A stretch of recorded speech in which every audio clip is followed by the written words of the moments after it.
everyone, welcome back. So ಇವತ್ತಿನ session ಅಲ್ಲಿ ನಾವು ಹಿಂದಿನ 2 ಸೆಷನ್ ಅಲ್ಲಿ ಮುಗಿಸಿದಂತಹ 2016ರಲ್ಲಿ ನಡೆದ assistant professor examination question paper discussion continue ಮಾಡ್ತಾ ಇದ್ದೀವಿ.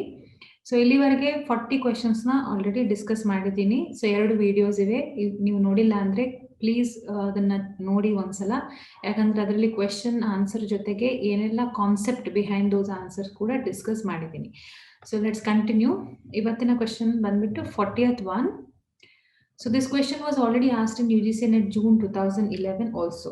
Okay, so the question is, many causes of the software crisis, okay, can be traced to mythology based on, no, this is not mythology, you can read it as mythology. Okay, so they are talking about the myths followed by the software development. What are the software development myths where people follow, okay, during the software development. This is also one of the cause for the software crisis. Now we have the options, which are those: management myth, customer myth, and practitioner myth. Okay, so the correct answer for this is all of the above. So if you want to know really why, let us go and see some theory about the same. Okay, so what are the management myths? Now management myth is nothing but these are some of the myths which I have listed down. So management is nothing but who manages the entire software thing, isn't it? So what are the myths they usually have are: development problems can be solved by developing and documenting standards. So that is what they think, which is actually a myth. Okay, so development problems can be solved by using state-of-the-art tools. When schedules slip, just add more people. This solution seems intuitive. Okay, but these are not true. These are all the myths which are these are the things which management thinks. Fine. Now what are the myths a customer might be having? So customer will think sometimes change is easily accommodated since software is malleable. Okay, a general statement of need is sufficient to start coding. We all know it is not true, isn't it? A general code is not sufficed in order to for us to do any coding. Right, so these are the myths followed by the customer, or usually a customer will have these myths. Next thing is developer myths. The developer who is developing the program, even he will be having certain types of myths. Now what are those?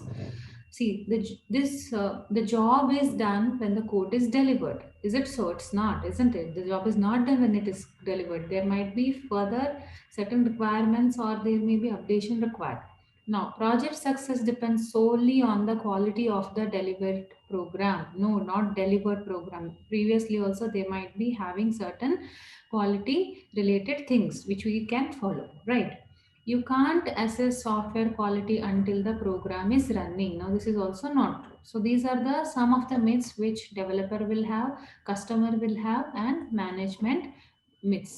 Okay, so the correct answer is all of the 3. So many causes of the software crisis can be traced to mythology based on. Okay, so when the management or a customer or a developer is having any one of these myths, the software ends in a crisis. Right. So the next 40-second question is: Dash is an umbrella activity that is applied throughout the software engineering process. Now we are getting all the questions related to software engineering, isn't it? So what are the umbrella activity? Among this, which is the umbrella activity? Now what is an umbrella activity when it comes to software engineering? Let's go through that once. So then we'll be able to answer this question. Now, umbrella activities are the set of steps or procedures that the software engineering team follows to maintain the progress, quality, change, and risk of the overall development task. Now, these are called as umbrella activity. There are certain activities managed by them. Now, what are those activities? Now, I have given a list here. Let's see them. The umbrella activities of the software process are software project tracking and control. So how is the project going on? So we are tracking it and controlling it. Risk management, the risk has to be managed. Software quality assurance, we need to assure the quality of the software. Formal technical review, this keeps happening, reviews. Okay, software configuration management, work product preparation, and product reusability management and measurement. So these are the umbrella activities. So What do we have in our question? The question had debugging, tasking, designing, software quality assurance. Okay, so you all know what is the correct answer. Correct answer is option 4, that is software quality assurance. Okay, next question is, in estimating the software cost, the lines of code, which is LOC, and function point are used to measure what? So they're asking lines of code and function point are used to measure what? Whether it is a length of a code, size of the software, functionality of the software, both A and B are true. So what is it? Lines of code, we all know. It is number of lines in a code, isn't it? What is a function point? Let's see that. A function point is a unit of measurement to express the amount of business functionality an information system provides to a user. So it is a unit of measurement to express the amount of business functionality of an information system. Okay.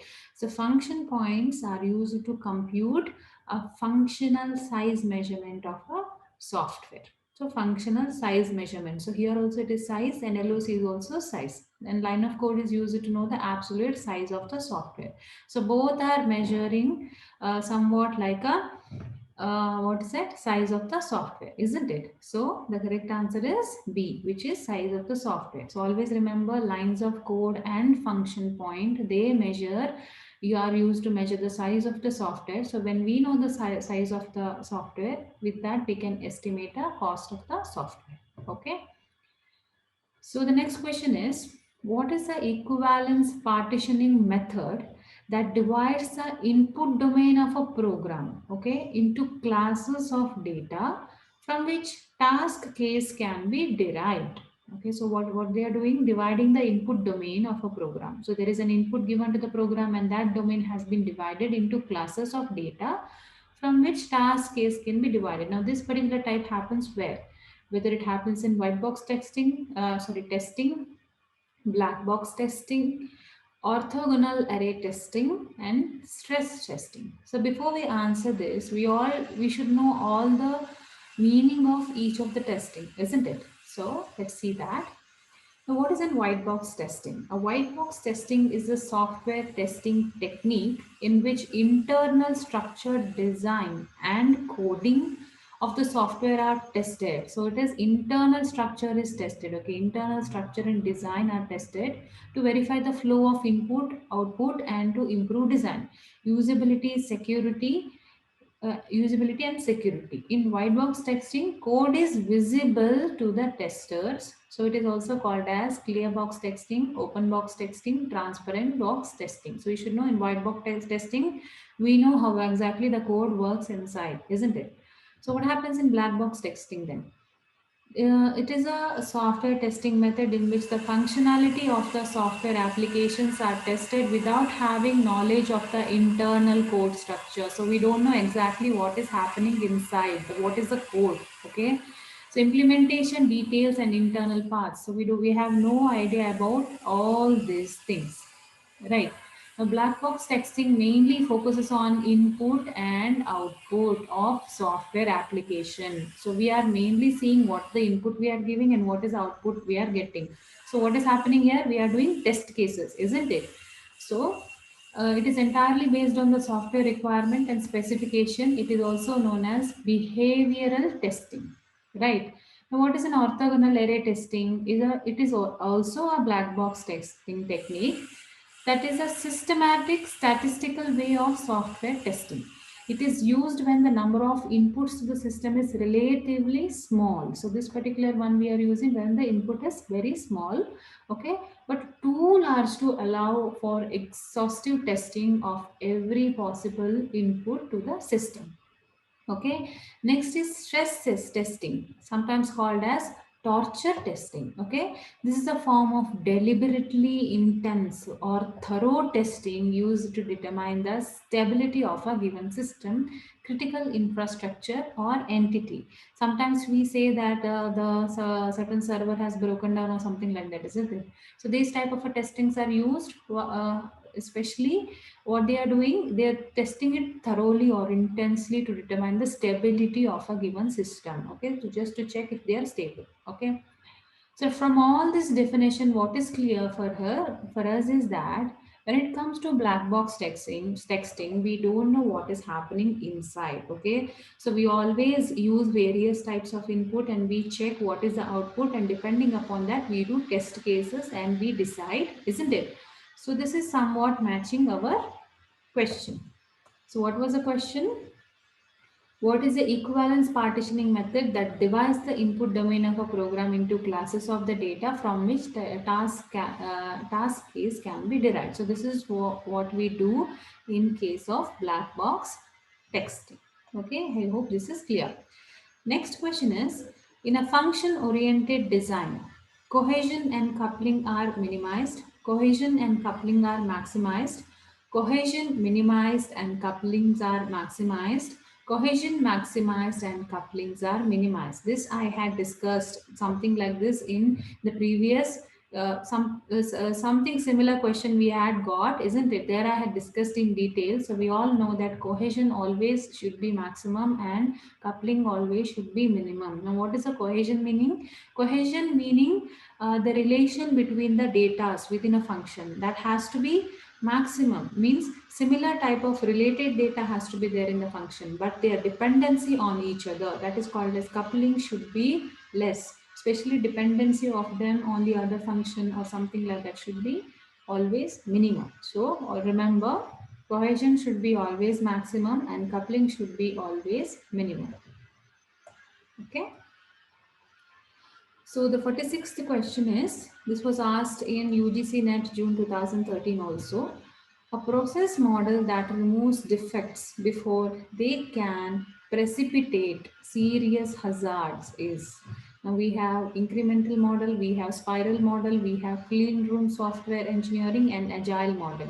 Okay, so we know that in this, especially the one which removes defects is nothing but a clean room software engineering. Okay, so whenever you get some question like that, remember it is clean room software engineering.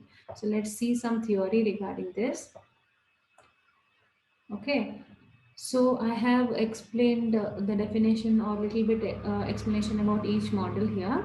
So incremental model is a process of software development where requirements divided into multiple standalone modules of a software development cycle. So in incremental model, what we are doing, we are incrementing like from one stage to another. So it goes step by step. Okay. And then in the spiral model, what happens? Spiral model is similar to the incremental development for a system with more emphasis based on risk analysis. So whenever you get a list of models where it is saying which one focuses on the risk more, you should always know that it is a spiral model. Okay. So the spiral model has 4 phases: planning, design, construct, and evaluation. So this keeps happening. You would have seen a structure something like this, isn't it? Spiral. So where this each square box represents what? Planning, design, construct, evaluation. So it keeps changing the state, right?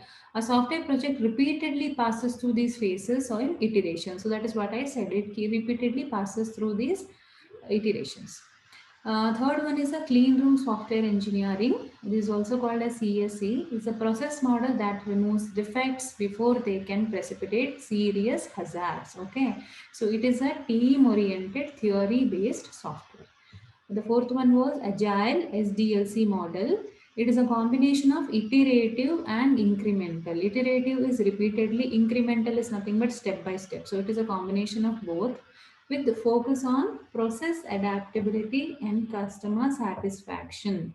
Okay, by rapid delivery of working software products. So they focus on developing the product rapidly, right? So we know the correct answer for our question is nothing but clean room software engineering. Next question is 47th one. This was asked in UGC in July 2016 also. Software safety is a dash activity that focuses on the identification and assessment of potential hazards that may affect software negativity and cause the entire system to fail. So what is that? Software safety is dash activity. Is it risk mitigation, monitoring and management, or is it software quality assurance, software cost estimation, or defect removal efficiency? I think from the options only we can find out, isn't it? It is nothing but risk mitigation, monitoring, and management. So whenever we say software safety, we know that risk mitigation. But from the KEA, it was given that A and B both are the answers. Okay, so in the key answers, they have given that these two are also the answer. But even if you have ticked one, you are going to get the mark for this. So sometimes when we just read the question, read it once or twice and understand the question, so you will get the answers in the options itself. So even if you don't know the topic, sometimes using your common sense also get to the correct answer. But be careful, because in this examination there is going to be negative marking also. So if you are, unless and until you are not 100% sure about it, don't attempt the questions, right? So the next question is, on an average programmer months, which is also PM, is given by 3.6 into KLOC. This is nothing but kilo line of code. Okay, that is 1000 line of codes to the power 12. Okay, so be careful while reading here. This is 2 to the power 12. Okay, if so, the project requiring 1000 sources instructions will require. So we need to do the calculation here. But here, students, see here what has happened in this question. There is a small mistake which they have done. Usually this value will come in 1.2 or something like that, but they have given 12. Okay. Though if I have to show you the calculation, so I have done the calculation. What happens here is it doesn't actually makes much difference. Okay. See, this is the calculation. So KLOC is nothing but 1000 lines of instruction, isn't it? So this will be, if I am writing, this is the formula for this. So 3.6 into KLOC to the power 12, which is nothing but 1 to the power 12. So 1 to the power 12 or 1 to the power 1.2 doesn't make much difference. We all know that, because it is not going to change, right? But then here this is becoming, the answer will be 3.6 p.m. right? But since this was a small mistake which has been done while giving the questions, what KEA has done is, whichever answering you are ticking here, they have given grace marks for all.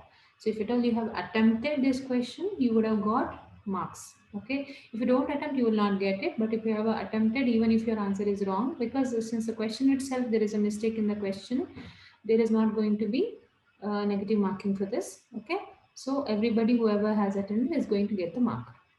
So that is what happens. If at all there is some mistake from their side itself, you are going to get mark, right? Next, 49th question is, a relation of COCOMO model is. Now for a COCOMO model, there is a particular relation. They are asking among that which one is this. So always remember, this one is the correct relation. Okay, so it is always E is equal to A into KLOC to the power 6. This is the correct answer. So they will confuse you by giving various values here, but remember, this is the correct one. Okay. So that is how we represent a COCOMO, relation of a COCOMO.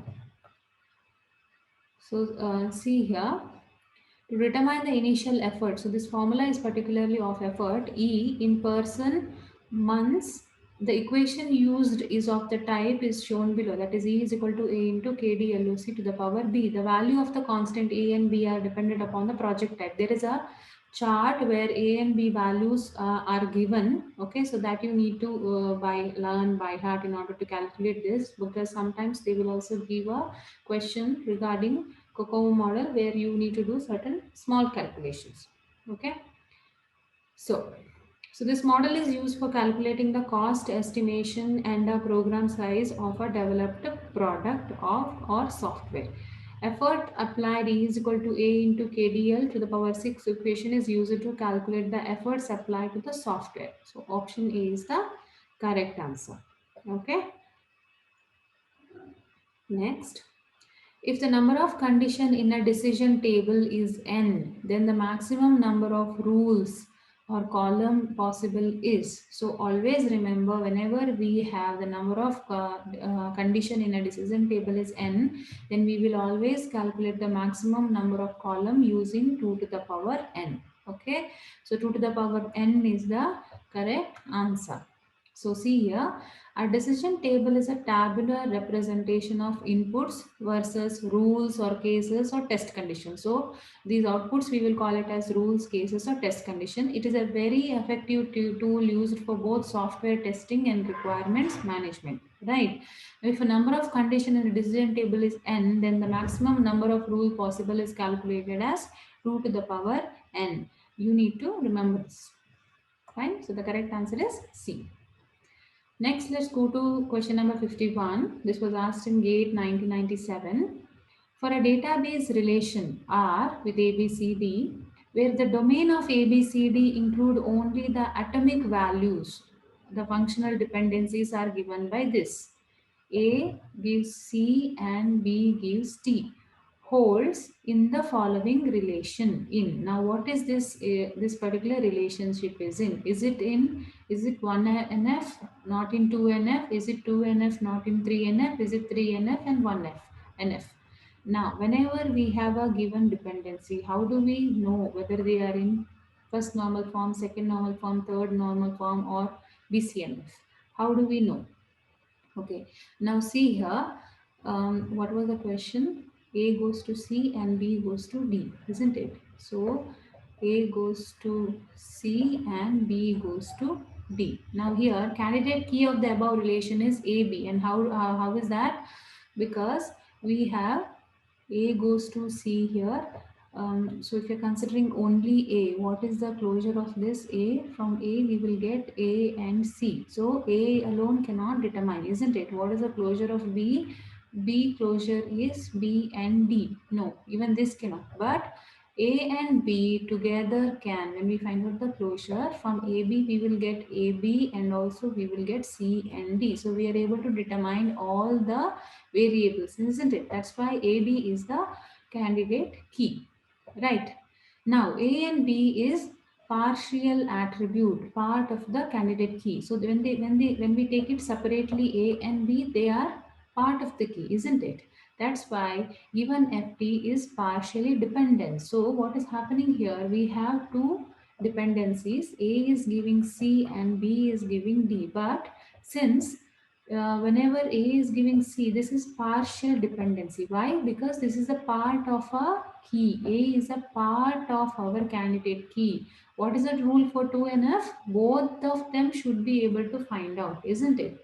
So that is why in 2NF there must not be partially dependent functional dependency, and we know that every table is already in 1F, isn't it? Since there is a partial dependency, we are saying that this is not in 2NF. And since there is only single values here, we already know that this is already in 1F and NF, isn't it? So this relation is in first normal form but not in second normal form. I hope this is understood.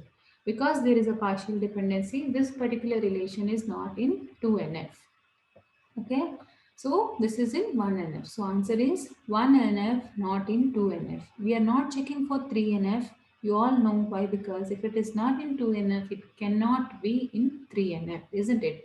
So if it is not in 3NF, BCNF is also impossible, right? So this particular relation is in 1NF. Next question is, B tree is preferred to binary tree in database because disk capacity are greater than memory capacities. Disk access is much slower than memory accesses.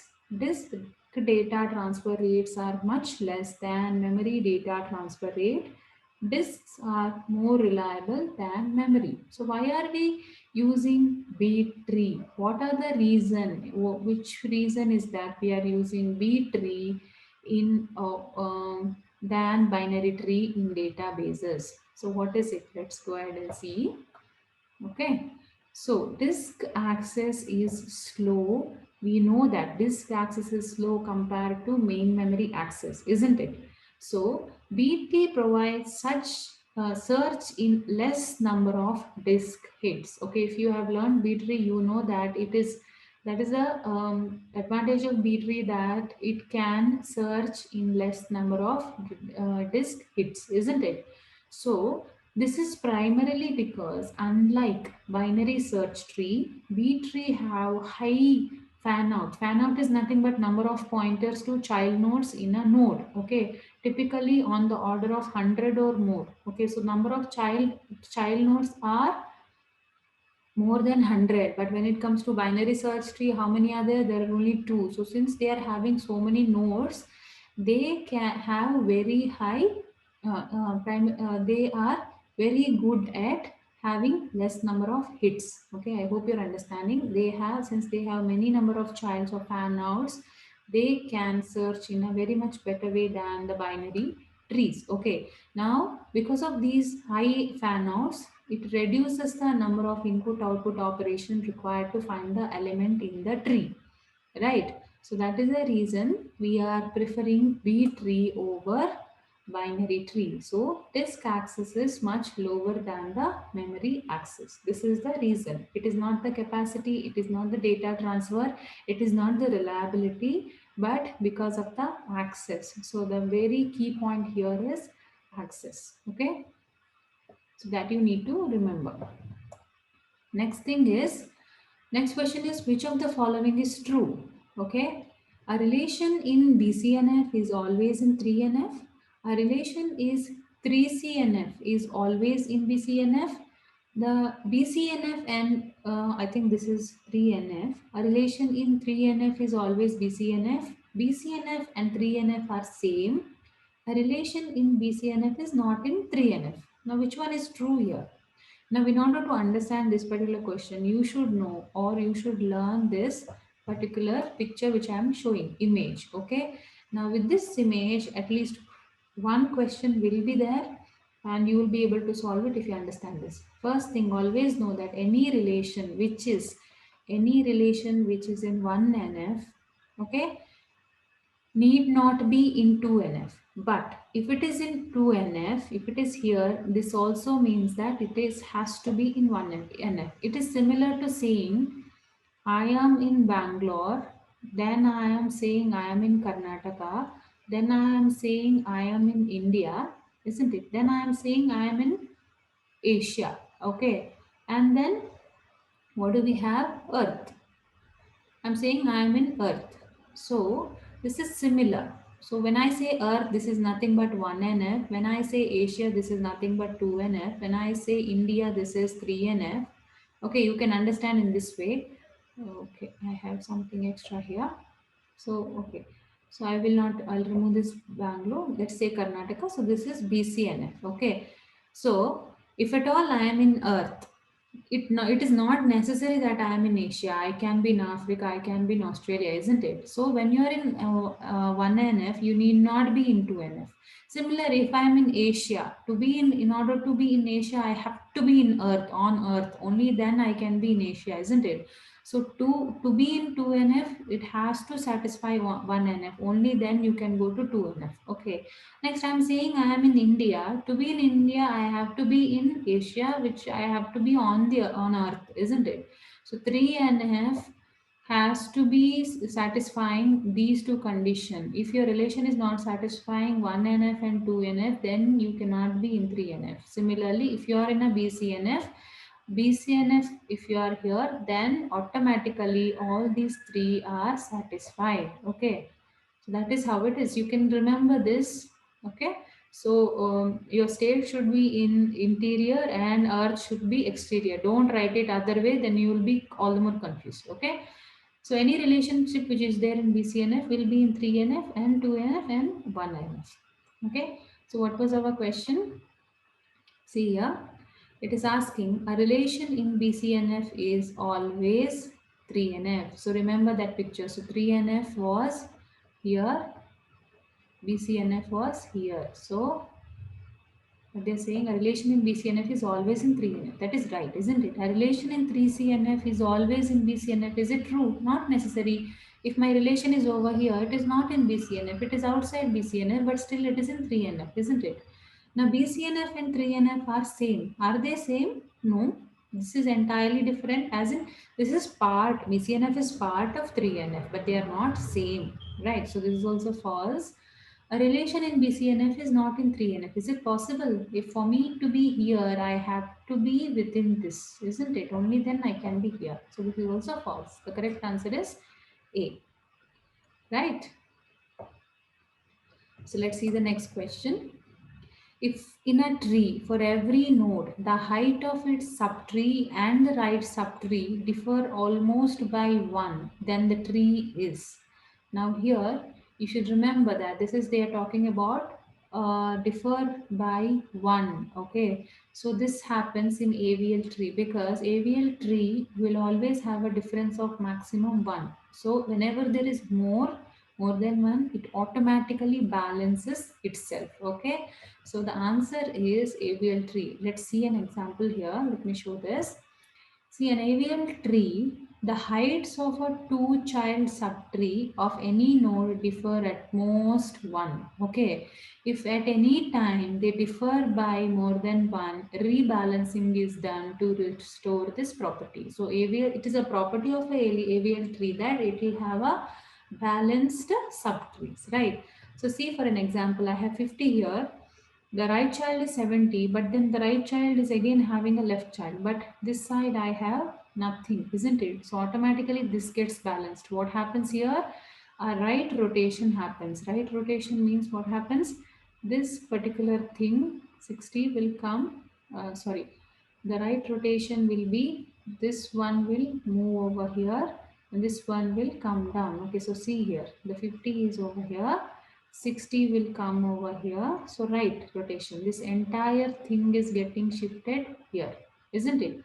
So 70 will come here. Again, the 60 will move up and this one will come down. So this is a left rotation happening. So it is as if you are bending it. Okay. So what happens? See, the AVL tree will automatically balance itself like this.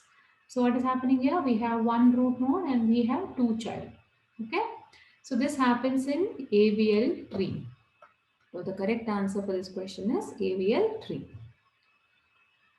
Next question is, how many character per second? So we have 7 bits plus 1 parity can be transmitted over a 2400 bps line in case of synchronous data transfer. Now what is a synchronous data transfer? Synchronous is nothing but 1 by 1, as in synchronous data transmission is a data transfer method in which a continuous stream of data signal is accompanied by the timing signal. So it is happening synchronously. Okay. So to ensure that the transmitter and the receivers are in synchronized with one another. So how do we calculate for this one? It is very easy. So total number of bits per character while transmitting is 7 plus 1. 1 is parity. So it is going to be 8 bits. So they said the number of, they said it is 2400 bps, isn't it? So we are going to divide it by 8 because we are transferring 8 bits at once. So it is going to be 300 bps, right? So our answer is option A, which is 300 bps. So the next question is, decryption and encryption of the data are responsibility of. Now this question was asked in UGC NET June 2012. Okay. So the option available are physical layer, data link layer, presentation layer and session layer. Right. So the presentation layer is responsible for translation, that is to convert whatever the message is, integers, characters, etc. into bits so both machines can understand, compression and also encryption. So this part is being taken care by presentation layer. So the correct answer is option C. Right.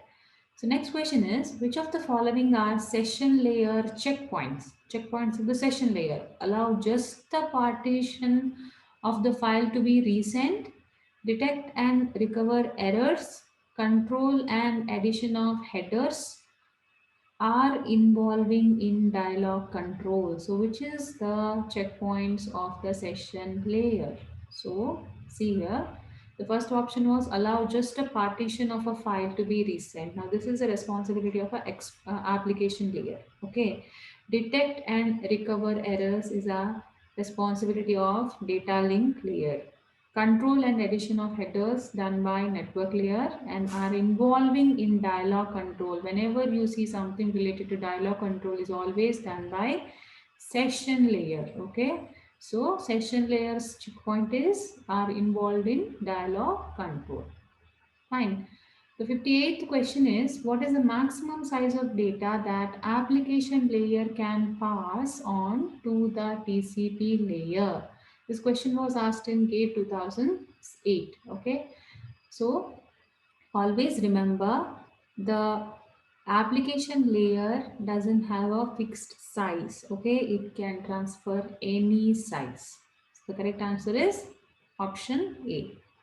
Next one is FDDI stands for. What does FDDI stands for? Is it fiber distributed data interface, fully distributed device interface, frequency data digital interface, or fiber data device interconnection? So fiber distributed data interface. Okay, so that is the correct answer, which is our option A. Now what is this? Is a standard for data transmission in a local area network. Okay, it uses optical fiber as its standard underlying physical medium. Okay, so this is used in data transmission in a local area network. So option A is the correct answer. Next is, the delay that occur during the playback of a stream is called, when there is a delay happens in a playback of stream, what is it called as? Stream delay, playback delay, filter, event delay.